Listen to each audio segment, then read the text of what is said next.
Welcome, everyone, to today's episode of Empowering You TV. I am so excited that you're here with us today. My name is Aime Hutton, and I'm your host for this show. I'm now in Calgary, Alberta, yet I grew up in Pickering, Ontario, which is about 20 minutes east of Toronto. Each episode, you will hear remarkable stories of women who've beaten the odds, risen above all challenges, and are now living their amazing lives full on like the brave, empowered women they're born to be. For more information to be featured on Empowering You TV, please reach out to me, Aime, at inchbyinchempowerment.com. And I am booking into late August, early September today as we speak, so get your name into me fast, and I would love to have a conversation with you to feature you on the show. For today's show, I am so excited to introduce you to my friend Sandra. Sandra and I have known each other for a good few years. Here in Calgary, and it's been quite an experience being friends with her and watching her morph and grow and be amazing like she always is. But let me just tell you a snapshot of her story of who she is. Self-described goddess, empress, earth angel, and hot mess. Speaker of 3 languages, holder of 2 passports, and is an avid traveler. Sandra is happiest exploring new territory. She is a student of Reiki, yoga, homeopathy, and a firm believer in the power of positive vibes. Sandra is a mother of 2 marvelously rambunctious children. I've met them. Yes, they are. They're ages 5 and 9. She is also the creator of 3 networking groups for women called Calgary Goddess Groups.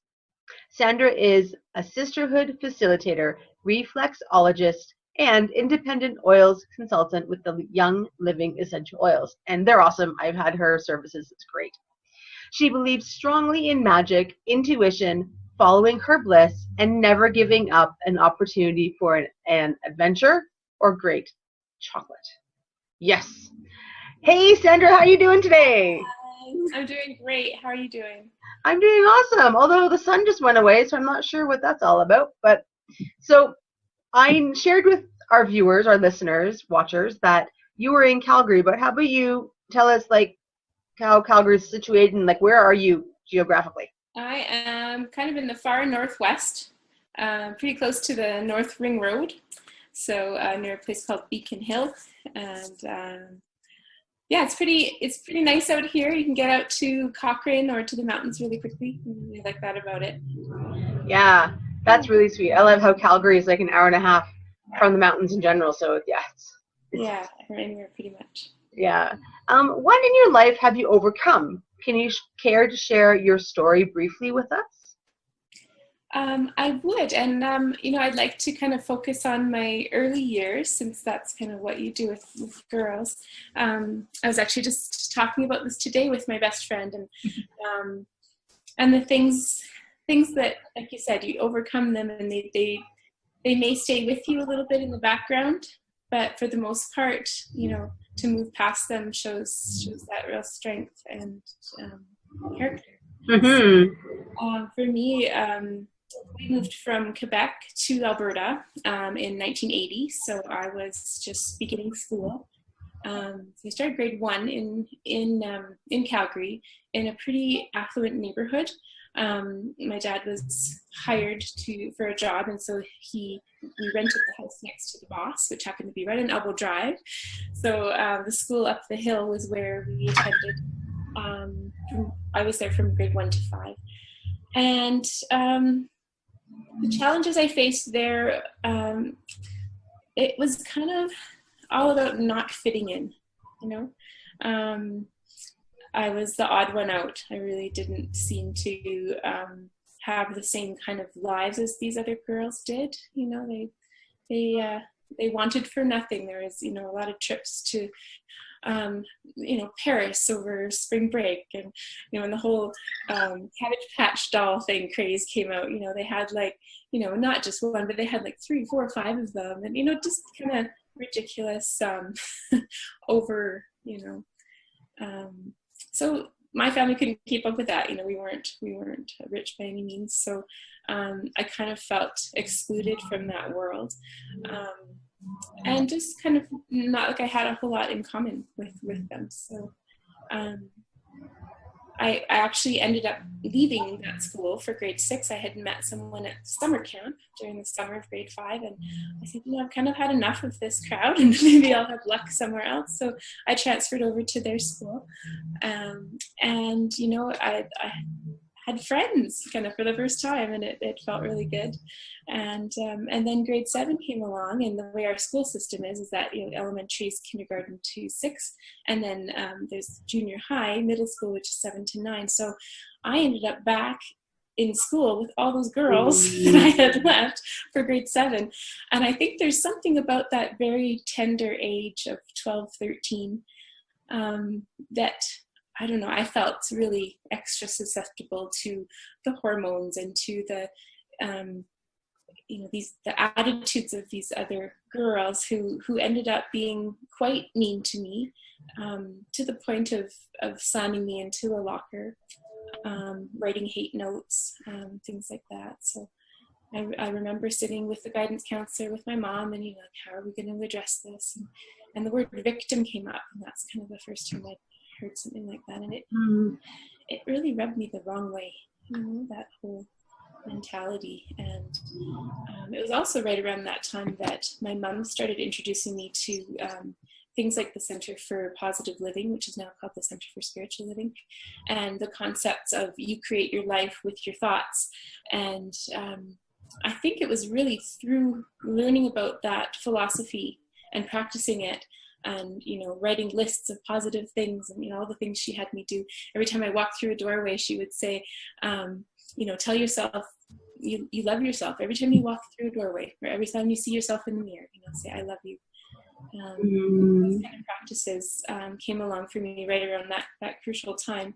And I think that really helped me through that difficult time. And we moved to the Northwest again, or moved to the Northwest, and I've been there ever since, pretty much.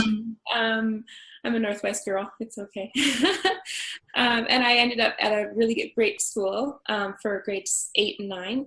And then again, my high school was fantastic. So that seemed to be, the really troubled time was very early elementary, and then grade 7. Mm-hmm. Yeah. Yeah. Thank you for sharing that. And I know, when you and I were growing up, we didn't call it being bullied. It was just being teased and picked on, and almost part of school culture. Well, yeah, that has damaging effects on young boys and girls. And I can totally relate to the whole locker situation. In grade 7, I was in a 7-8 split, and we were in the change room getting changed for gym class, and one of the girls in grade 8 grabbed me by my bra strap, flung me around, and I went flying, into the lockers, and I lost control. I didn't know what was going on or who I could turn to, and the girls were all laughing until the teacher came in. And the teacher's like, what happened? And I didn't say a word because I couldn't, get words out to begin with. And the teacher just looked at me because I was probably red in the face and upset looking, but I didn't say a word. So yeah, I can totally relate to the whole locker situation. Yeah, crazy.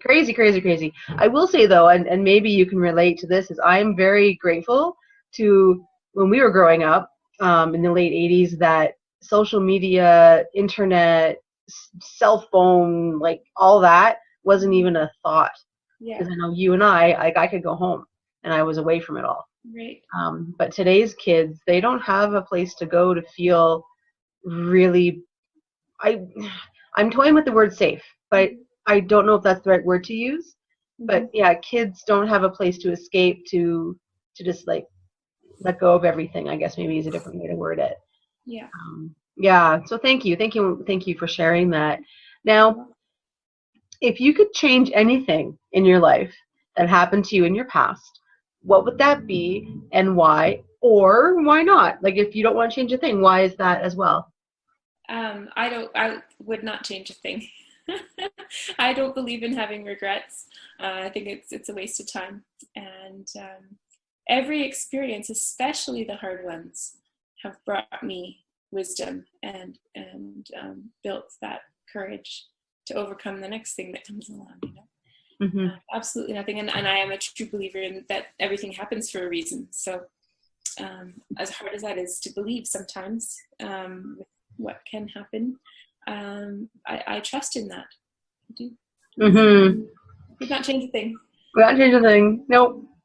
So, Sandra, can you tell me what's your why, or why do you do what you do today?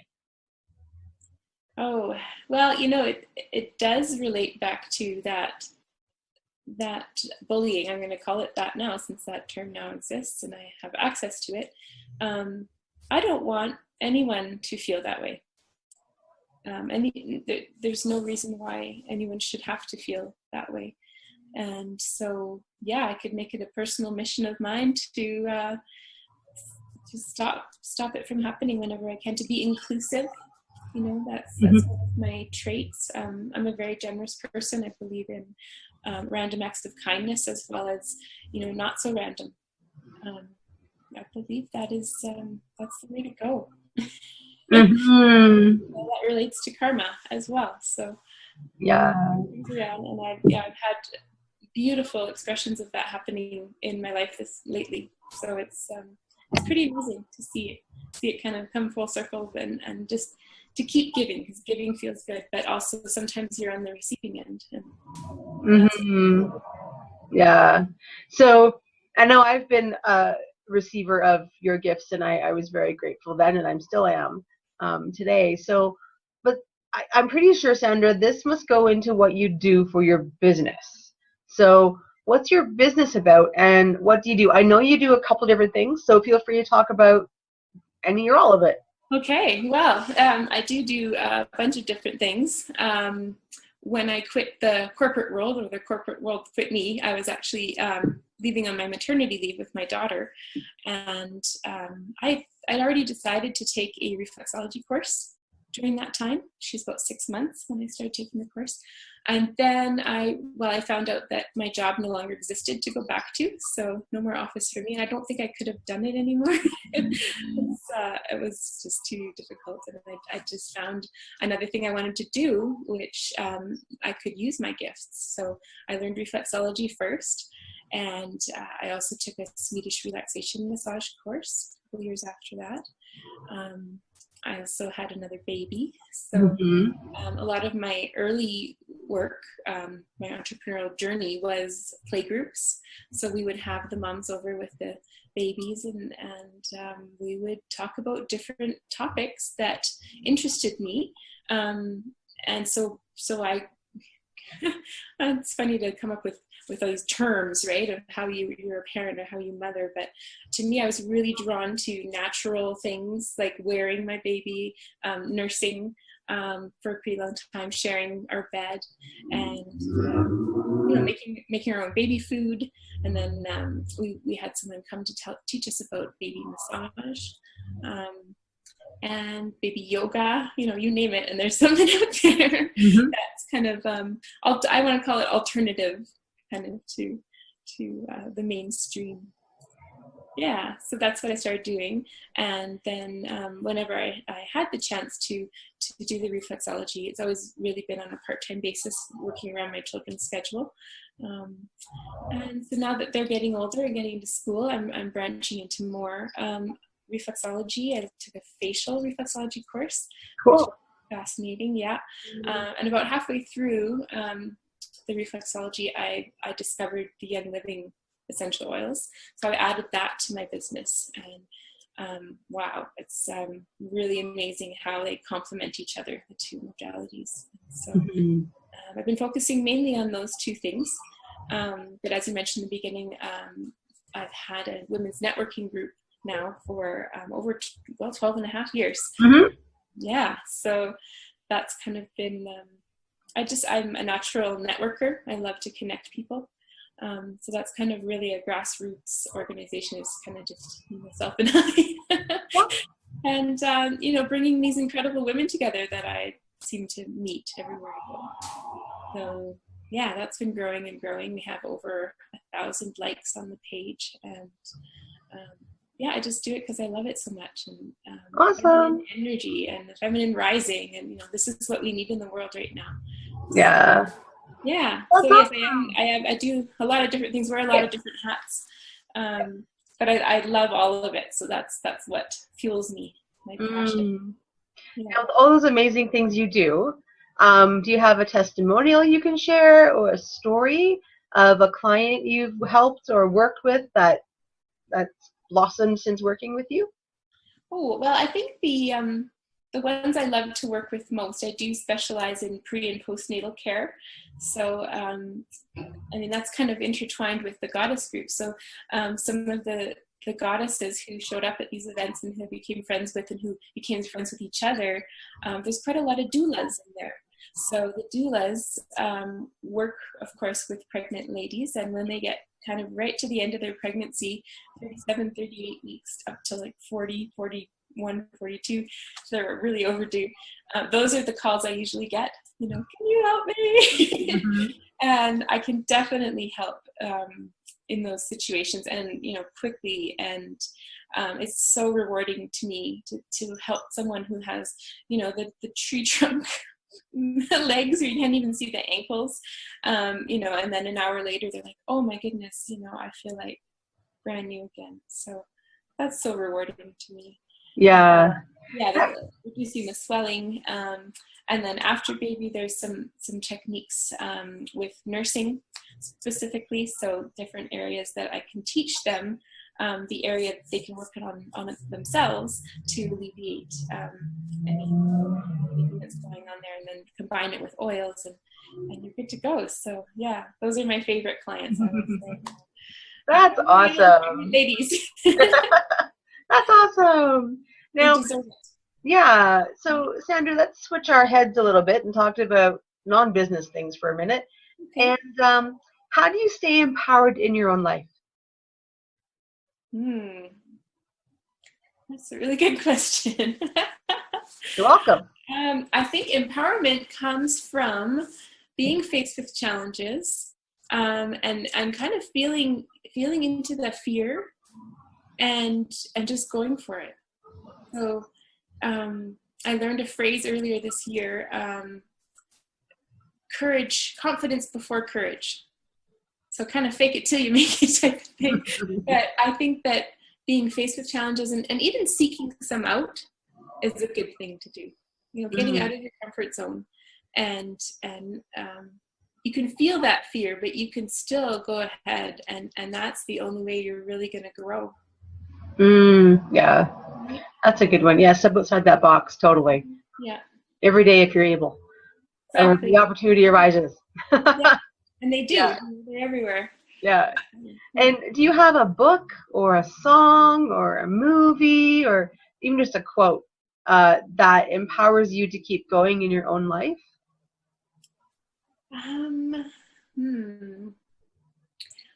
Well, I think the movie Wonder Woman actually would be the most recent one. I even got a poster and put it up in my bathroom so I can be reminded every day of that.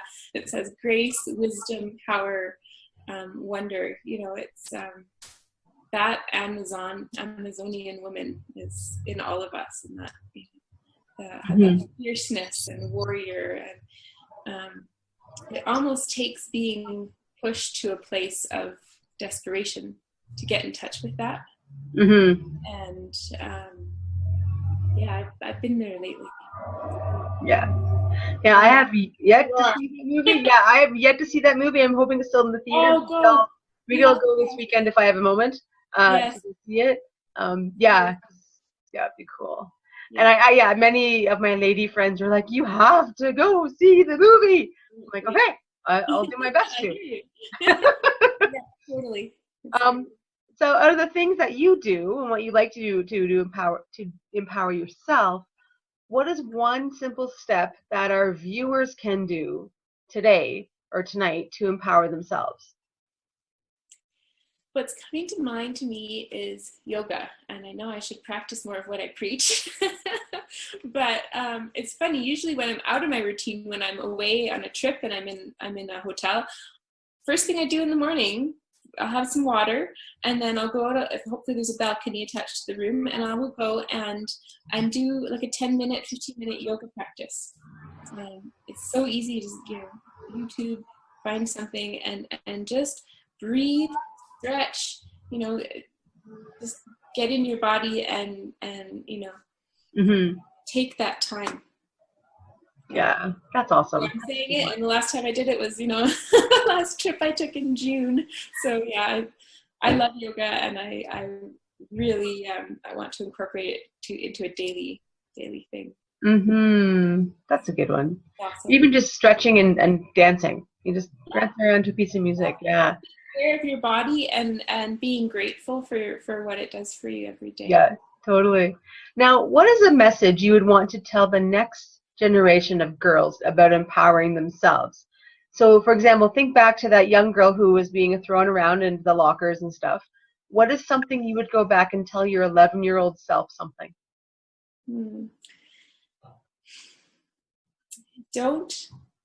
It's not to care about what anybody thinks about you, you know, just not to place value on that.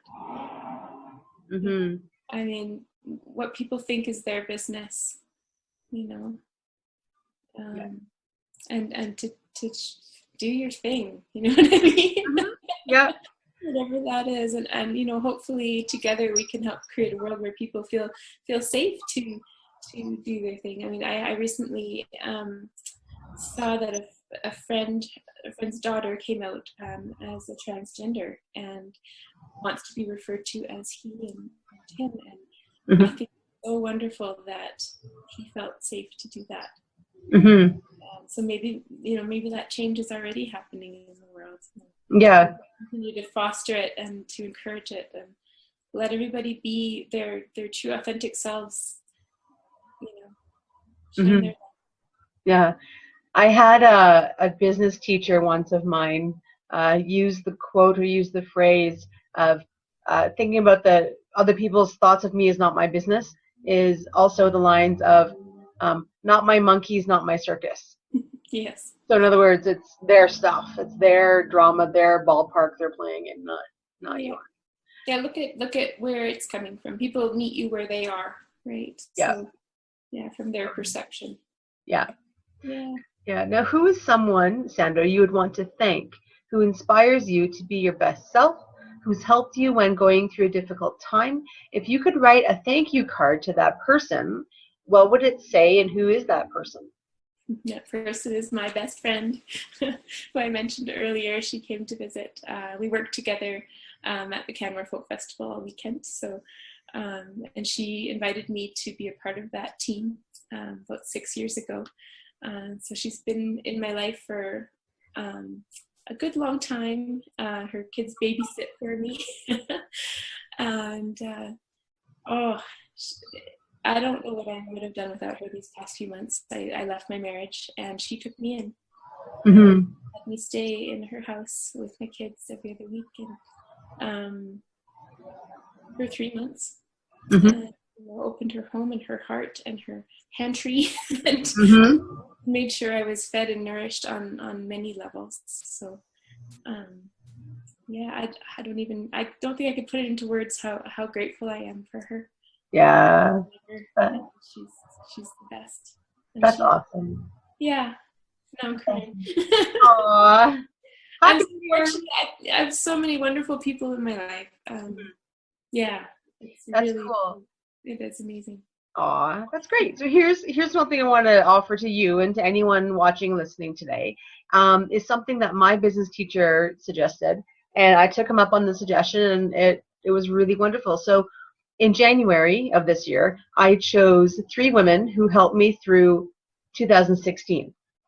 And I had them all over. We coordinated schedules, which was the fun part, and I had them all over to my house for dinner. And I cooked dinner for them, complete with dessert, and taking also into consideration one of the girls is choosing to watch what she eats. So we had gluten-free, dairy, I think even dairy-free pizza and a cheesecake and, you know, everything that we all could eat together and share. And then what I did was, instead of the card, I actually hand wrote letters of all the things that they've helped me with in the past year and actually beyond that. And then for my birthday in October, these 3 ladies did a surprise party for me. And well, I asked them to. I said, I'm turning 40 in October, like this last year. Would you three be willing to coordinate and do something? Right. So they did, and we the first half of the time we went to Shanks and played bowling and whatnot. The other half we were at one lady's house for a well, it wasn't potluck, but for a dinner, and some people had presents, and then we actually took, the four of us did a selfie together. So I took that photo from my birthday party and made it into actual printed pictures and frames, and I stuck that picture into the frames, and with the letter, I read the letter to them out loud in front of everybody, and that was my way of saying thanks and gratitude to them, these three ladies, for helping me through 2016. So I encourage you to check out doing that, and anyone watching, to attempt it or just have fun with it. I actually want to do it again. Like I had so much fun the first time that I'm like, I want to have like 3 more people over for dinner, because my space isn't that big, but 4 people comfortably is doable. So yeah, that's my the invitation. I started writing down the people who have helped me so far with my move, whether it be with time, helping move the furniture, or donations of furniture. And I came up with 37 names. Wow. A lot of thinking to do. That's awesome. Isn't it? Yeah, that's so great. Yeah. So I know there's something coming up like Friday in 48 hours from now almost. So what's coming up that our viewers should know about? How about you tell us about what's going on Friday? Yeah, we're holding the first Goddess Gathering here in my new space. So the new house, I practice my reflexology from here as well with Goddess Mummies. And so it's kind of, it's an open house, and we're going to have some of the members of our community sharing their gifts. So we have meditation going on at the beginning, and then there's ongoing readings, and just community gathering. We're going to have a potluck as well. And it's always a surprise, what happens exactly, but we always end up having a really nice time, and it's the exact right combination of incredible women who grace us with their presence. And Sandra, if you could think bigger, longer, whatever, dream bigger, what's next for you, or what's another intention that you've set for yourself? Well, I see a lot of travel in my near future. I see growing my Young Living business. We're in 35 countries, and as you said in my bio, I speak a couple of languages, and I want to be able to expand in that way and bring that wellness and purpose and abundance to as many people as I can. That's awesome. What other language do you speak? I speak French and German. Ah, okay. Yeah. Nice. So is Young Living in France or Germany yet? Absolutely, yeah. Australia, all over the place. That's awesome. That's really cool. Yeah. Australia is really a goal. When you get to a certain rank, you actually get sent on trips. Oh. And so the trip for that specific rank is to go see the sandalwood forest in Australia. So cool. I'm there. Awesome. Yeah. And to bring my kids. I think they'd really like Australia too. Yeah. Your children? Oh yeah, they'd like it. Go find some baby kangaroos and give them a hug. Totally. Yeah. Now, Sandra, how can they contact you, or what's the best website, or what's the best email, or something? How can they find you? Well, it's goddessmummies.ca. Awesome. That's easy. Yeah, it's all on there. And also my Facebook page is called Goddess Mummies. And then I have kind of an offshoot of that specifically for the oils, and it's called Oily Sass. Because Sass has been my nickname since about age 3. Oh, really? Yeah, Sassafras. Awesome. So guess what, Sandra? We're actually at the end. Wow. I know. We're at the end. So my last question to you is, do you have any final words of wisdom that you want to share with our viewers today? It's funny, I just looked up and saw this picture. It says, live, laugh, love. That really sums it up. And just, have trust that the universe has a plan for you. And, I think right now it's really about letting go. So if you find yourself worried or concerned or just kind of obsessed with thoughts, things in the past or things that will happen in the future, then that's kind of a good indication that you're not living in the right now. And yeah, just to kind of think about the things you can let go. You know, I think that the full moon and the new moon rituals are really interesting to get into, specifically for that releasing, right? And yeah, just you need to let stuff go to make room for better stuff to show up. Yeah, totally. Yeah. Awesome. All right, Miss Sandra. Well, hang on a couple of seconds, and I will thank you, and I will talk to you in a minute. Sounds good. So everyone, we've actually come to the end of our show today, and I'm so grateful you're here listening and watching. And please share. And as I said, if you would like to be featured on the show, it's simple, it's easy. I honestly think I need to have a Staples button to say that was easy, because it is. It's so conversational. It's great to meet these ladies from around the continent. I've had a guest from the United States already and across Canada. So I'm open to more as long as we can understand each other with English. That's my only thing. So remember, everyone, inch by inch, you can overcome any challenge that is in front of you. I do believe in you, and I know you can get through anything. Till next time, be brave, be bold, and be yourself.